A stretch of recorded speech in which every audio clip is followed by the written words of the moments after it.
Supreme court के हालिया फैसले के बाद अरावली पर्वतमाला को बचाने के लिए विरोध तेज हो गया है। अरावली से 100 मीटर तक की पहाड़ियों को बाहर करने के निर्णय के खिलाफ राजस्थान के कई जिलों में प्रदर्शन भी हो रहे हैं।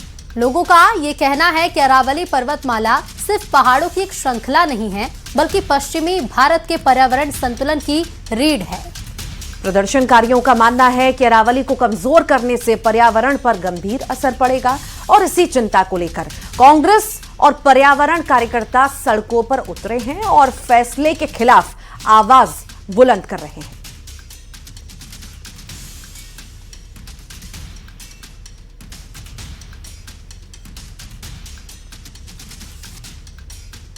तो फैसले का विरोध किया जा रहा है। कहा जा रहा है कि अरावली का 90% हिस्सा जो है उसे लेकर कई तरह की बड़ी बातें निकलकर सामने आ रही हैं। 100 मीटर से भी कम 90% हिस्सा है और दुनिया की सबसे पुरानी पर्वत श्रृंखला है, जिसके लिए जंग कांग्रेस और पर्यावरण प्रेमियों की तरफ से लड़ी जा रही है।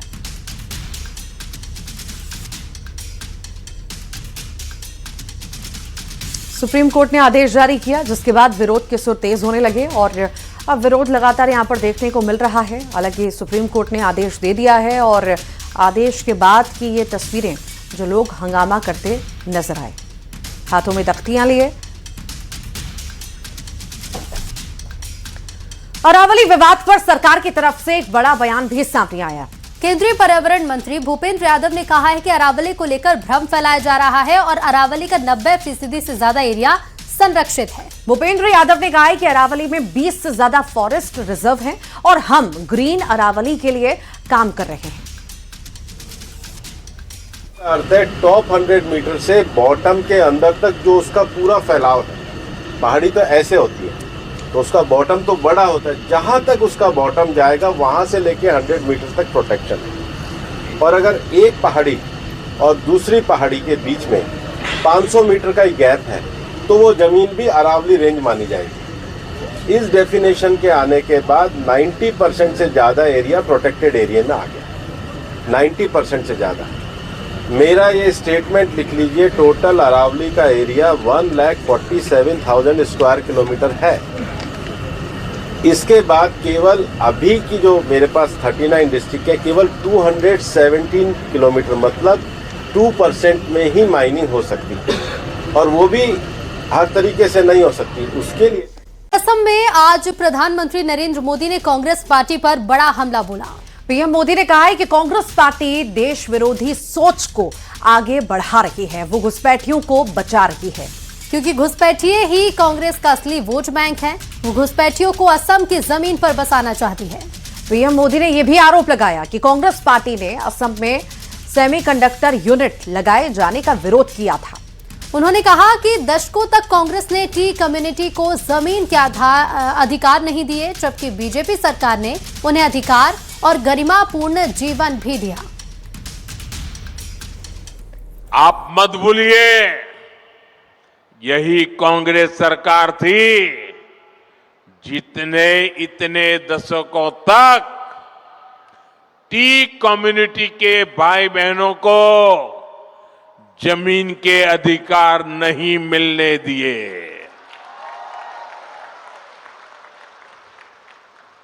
बीजेपी की सरकार ने उन्हें जमीन के अधिकार भी दिए और गरिमापूर्ण जीवन भी दिया। और मैं तो चाय वाला हूं, मैं नहीं करूंगा तो कौन करेगा। आपको बताते हैं कैलाश विजयवर्गीय के बयान को लेकर हो रही सियासत के बारे में। हाल ही में एक बैठक के दौरान मंत्री जी ने अपनी ही सरकार पर सवाल करते हुए कह दिया कि चुनावी घोषणाओं के चलते राज्यों की आर्थिक स्थिति बिगड़ रही है और जिसके बाद कांग्रेस बीजेपी पर हमलावर हो गई है और बीजेपी कांग्रेस के आरोपों पर पलटवार कर रही है। कैलाश विजयवर्गीय के बयान पर सफाई भी दे रही है। देखिए रिपोर्ट में। बजट जितनी अपेक्षा हम राज्य से करते थे अब बड़ा मुश्किल हो रहा है। इस समय में वापस हमने केंद्र की ओर देखना चालू कर दिया है। मध्य प्रदेश सरकार में मंत्री और बीजेपी के बड़े नेता कैलाश विजयवर्गीय ने राज्यों की खराब होती वित्तीय स्थिति पर खुलकर चिंता जताई है।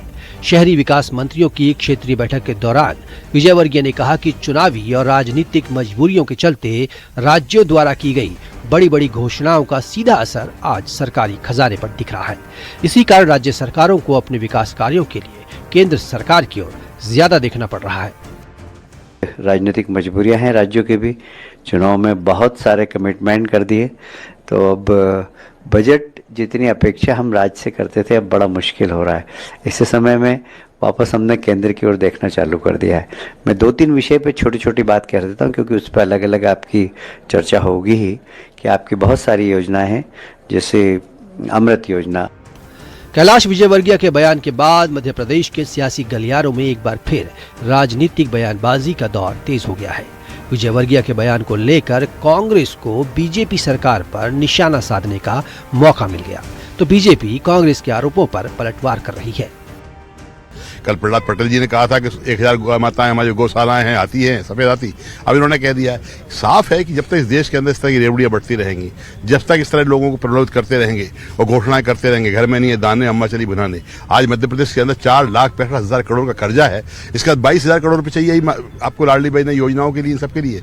तो कैलाश विजयवर्गीय ने जो कहा है तो सच है, अच्छा है, कम से कम दे रहा है, दुरुस्त है। और लेकिन केंद्र सरकार को भी चाहिए कि मध्य प्रदेश से जो जीएसटी और जो टैक्स जाते हैं उनका बराबरी का हिस्सा यहाँ पे देना चाहिए, जिससे कि मध्य प्रदेश विकसित होता रहे, यहाँ पे पिछड़ा नहीं। भारतीय जनता पार्टी सरकार में केंद्र और राज्य दोनों ही सरकारें गरीब कल्याण की योजनाएं चला रही हैं, और चाहे प्रधानमंत्री आवास हो, लाडली बहना योजना हो, किसान कल्याण जैसी योजना हो, सभी योजनाओं का लाभ लगातार आम जनता को मिल रहा है। उसके बाद भी प्रदेश की वित्तीय स्थिति लगातार मजबूत हो रही है। 4.5 लाख करोड़ से ज्यादा का बजट और जीडीपी में जिस तरह की वृद्धि हुई है, प्रति व्यक्ति आय में लगातार वृद्धि मध्य प्रदेश में हो रही है। ये दिखाता है कि मध्य प्रदेश समृद्ध हो रहा है। कांग्रेस पार्टी को अपना समय याद करना चाहिए, जिनके समय में मध्य प्रदेश बंटाधार प्रदेश था, बिजली सड़क जैसी सुविधाएं तक नहीं थी, मध्य प्रदेश देश का बीमारू राज्य बन गया था। आज मध्य प्रदेश देश का विकसित और संपन्न राज्य है।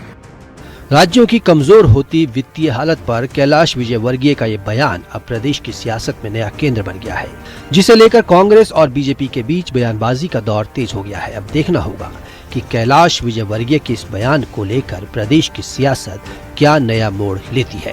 Bureau report, news 18। और संघ प्रमुख मोहन भागवत ने संघ को लेकर एक बड़ा बयान दिया है। उन्होंने कहा है कि अगर आरएसएस बढ़ेगा तो बहुत से लोगों की दुकानें बंद हो जाएंगी। भागवत ने यह साफ कहा कि आरएसएस जैसा कोई दूसरा संगठन नहीं है और आरएसएस का कोई दुश्मन नहीं है। उन्होंने ये भी कहा कि लोग आरएसएस को जानते हैं, लेकिन आरएसएस करता क्या है ये नहीं जानते हैं। तो मोहन भागवत ने आरएसएस को बीजेपी के नजरिए से देखने की प्रवृत्ति को गलत बताया और ये कहा कि आरएसएस को पैरा मिलिट्री संगठन कहना भी गलत है। उन्होंने दोहराया कि आरएसएस चाहता है कि भारत विश्व गुरु बने। सुनिए क्या कुछ कहा है मोहन भागवत ने। संघ के बारे में गलत नैरेटिव्स देने वाले भी लोग हैं, सरासर झूठ देने वाले भी लोग हैं। संघ का तो कोई शत्रु है नहीं, परंतु संघ के बढ़ने से अपने स्वार्थ के दुकान बंद हो जाएंगे ऐसा जिनको लगता है, वो उसके बारे में उल्टी सीधी बातें करती रहती है। संघ के स्वयंसेवक आज विभिन्न संगठनों में काम कर रहे हैं, तो कुछ लोग पॉलिटिक्स में भी है और सत्ता में भी है। इसलिए बहुत लोगों की ये प्रवृत्ति रहती है कि संघ को बीजेपी के द्वारा समझना तो बहुत बड़ी गलती होगी।